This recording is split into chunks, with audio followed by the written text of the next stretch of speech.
O senador Omar e o senador Renan, que integramos a direção da Comissão Parlamentar de Inquérito da Pandemia, durante 6 meses apurou um conjunto de crimes que foram cometidos no curso da condução da pandemia em nosso país, cometidos sobretudo por parte do governo federal, das autoridades do governo federal, destacando em primeiro lugar a responsabilidade do senhor presidente da República. Estamos nesse momento acompanhando o doutor Alexandre e o doutor Miguel Reale, que reuniram um conjunto de juristas dos mais conceituados desse país, que a partir do resultado do relatório da Comissão Parlamentar de Inquérito da Pandemia, protocolaram ainda há pouco, no protocolo da Câmara dos Deputados, um pedido de impeachment em relação ao mandato do senhor presidente da República, Jair Messias Bolsonaro. De imediato, passamos então logo ao doutor Miguel Reale para relatar as razões do pedido de impeachment e, de igual forma, como foi sustentado. Doutor Reale, por gentileza. Obrigado, senador.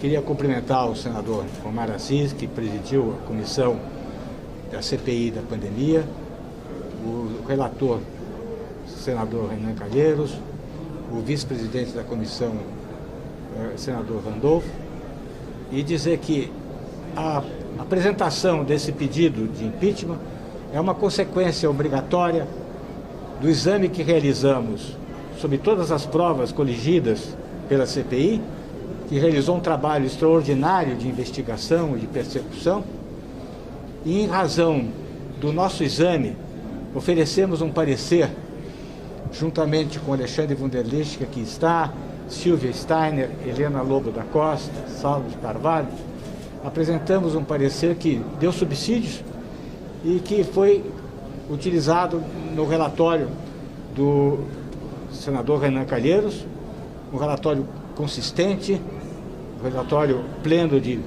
referências probatórias, e o quadro geral é extremamente preocupante, porque demonstra o que ocorreu nesse país ao longo de quase 2 anos. Um imenso descaso para com a vida, a saúde e desrespeito ao sentimento de tantos quantos perderam seus parentes, seus amigos. É o conjunto da obra que está relatado aqui. E qual é o conjunto dessa obra? Parte-se da ideia fundamental do presidente da República, tantas vezes repetida, de que haveria necessidade de uma imunização de rebanho e que seria necessário que 60% a 70% da população brasileira viesse a ser contaminada. E, ao mesmo tempo, querendo movimentar a economia brasileira, receoso de que qualquer baque na economia poderia repercutir negativamente no processo eleitoral, conspirou contra todas as medidas sanitárias.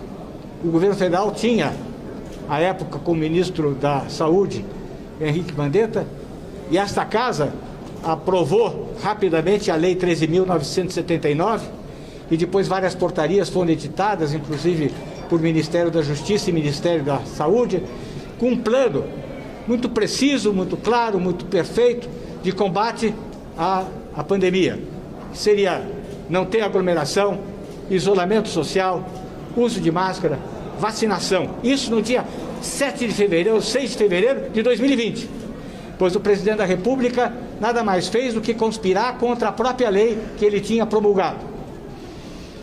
E isso ele fez promovendo aglomerações, repetidamente promovendo aglomerações com risco de contaminação, conspirando contra o uso de máscaras. Inclusive, esta casa aprovou uma lei regulamentando o uso de máscaras e o presidente da República vetou o uso de máscara. O presidente da República entrou em confronto com governadores e prefeitos e mentirosamente disse que o Supremo Tribunal Federal tinha lhe retirado a capacidade, a competência, a atribuição para tomar medidas. O Supremo Tribunal Federal emitiu uma nota desmentindo o presidente da República, porque caberia a ele, como chefe, como coordenador da administração, comandar a luta contra a pandemia, a luta contra o vírus. Ele nada fez. Pelo contrário, determinou, inclusive, que as pessoas invadissem os hospitais, recordem-se, e tirassem fotografias para demonstrar que as UTIs estavam vazias. Ao mesmo tempo, fazia chacota da dor alheia e dizia: vamos parar com mimimi, vamos parar de ter medo, vamos enfrentar de peito aberto o vírus, vamos fazer com que essa choradeira termine no país. E daí, quando se apresentou um número de mortos significativos, ele disse: e daí? Esse daí dói na minha consciência até hoje. E daí? Ou seja, era o desprezo à vida, patentemente afronta à vida, despreocupado com a mortandade que viria e que veio, e demonstrando que deveria haver um remédio salvador. E esse remédio salvador estava na cloroquina.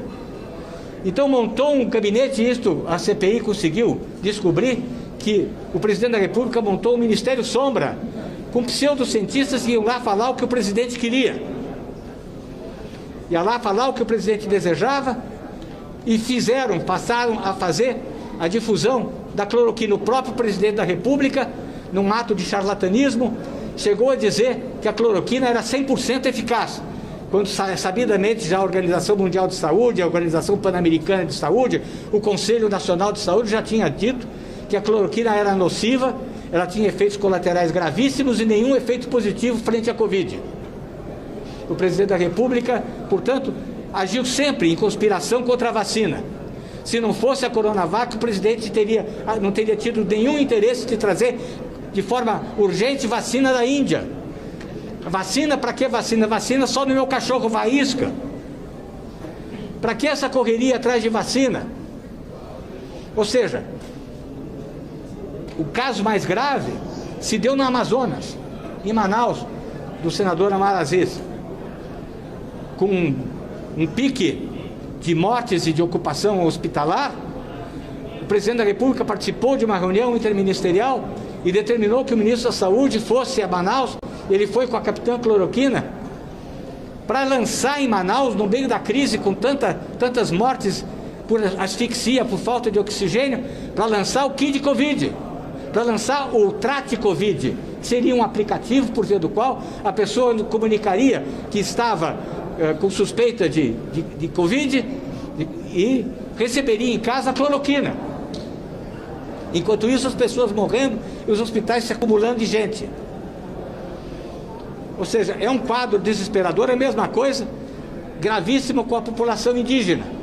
Com a população indígena, que foi o foco de maior mortandade. Tantos cuidados eram necessários com relação à população indígena tão frágil. Aliás, com determinações do Supremo Tribunal Federal de medidas a serem tomadas de proteção dos índios, e fizeram exatamente o inverso.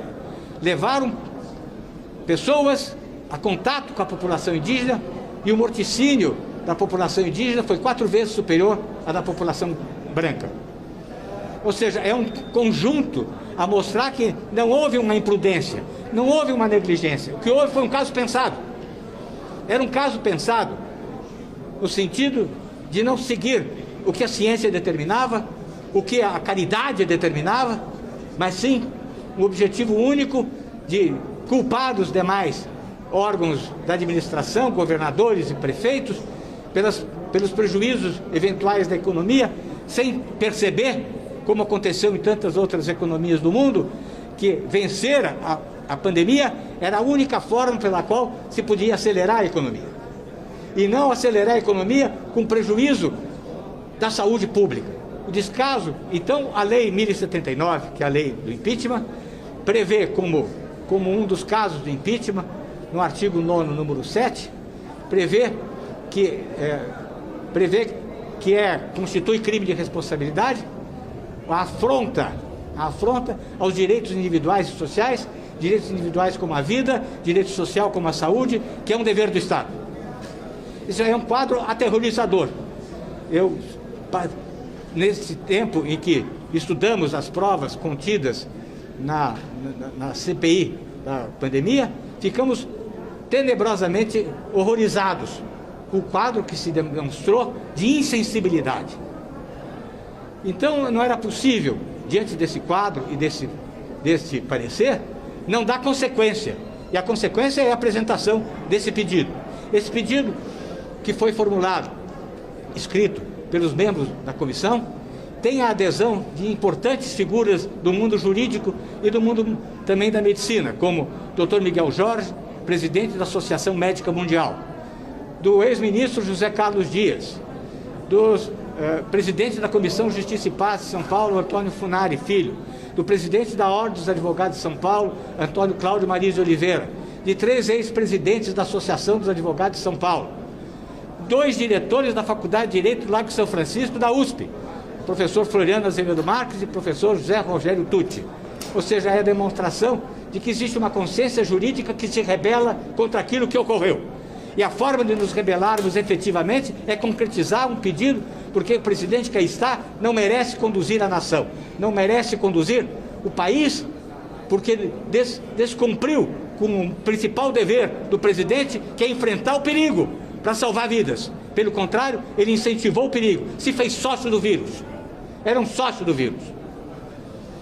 Então, dentro deste quadro tão tenebroso, trazemos aqui, e temos aqui o agradecimento à comissão do Senado, que nos prestigiou buscando um parecer de nossa lavra.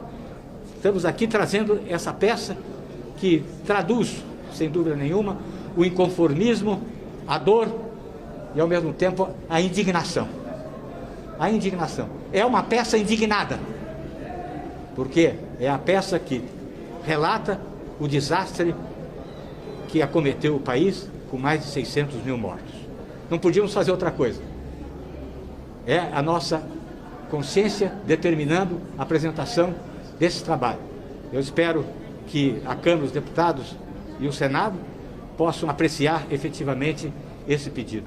Não nos cabe saber se o presidente da Câmara vai aceitar ou não aceitar. Cada um compõe a sua história. Nós estamos compondo a nossa. Agora, os outros que querem compor a história com missões serão cobradas futuramente. É isto que eu tinha a dizer, senador. E agradecendo. É só isso mesmo. Está ótimo, muito obrigado. Doutor Alexandre, quer completar? Ok. Alguém quer perguntar alguma coisa?